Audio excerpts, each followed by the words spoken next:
I'm 19, and I work a fire lookout tower in the Cascades from May to October. It's my second season. The job is exactly what it sounds like. You sit in a small wooden room on top of a mountain, you watch for smoke, you radio it in if you see any. The rest of the time you read books and learn what loneliness feels like. There are 4 of us on this stretch of ridge. 4 towers, spaced about 12 miles apart. We can see each other's lights at night.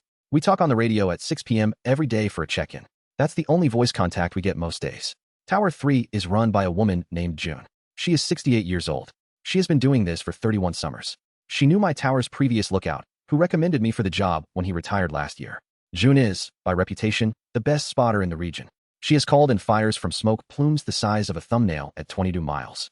In July, June stopped checking in. It happened on a Tuesday. 6 p.m. came. The radio was silent on her channel. We waited. Tower 1 called for her. Tower 4 called for her. Nothing. We called dispatch. Dispatch said they would send someone up in the morning. There is no road to June's tower. You hike in. The hike is 6 hours from the trailhead. It was already getting dark. I sat in my tower thinking about it. Then I did something I am not supposed to do, which is leave my post. I packed a headlamp, water, a first aid kit, and the satellite phone we are supposed to use only for emergencies. I locked the tower. I started walking. The trail to June's Ridge from mine is not a trail. It's about 4 miles of bushwhacking through huckleberry and down pine, then a rock scramble up the backside of her peak. I had done it once, in daylight, last summer, with the previous lookout showing me the way. I had not done it at night. I had not done it alone. It took me 5.5 hours. I got to her tower around 2 a.m. Lights were on. I could see them from a quarter mile away. I climbed the stairs. I knocked on the door. June was on the floor. She was conscious. She was talking. She had fallen sometime that afternoon, she said, coming down from the catwalk, and she thought her hip was broken. She had not been able to reach the radio. She had crawled to the bed and pulled a blanket down on top of herself. She had been waiting. I called for the helicopter on the satellite phone. I sat with her until they came at first light. She held my hand for the last hour because, she said, she had been more scared than she wanted to admit, and she didn't want to let go yet. The helicopter took her out. She was in the hospital for 9 days. The hip was broken.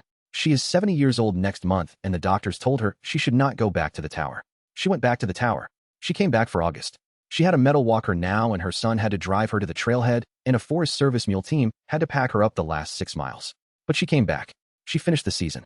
At the end of October, we all met at the ranger station for the closing meeting, like we do every year.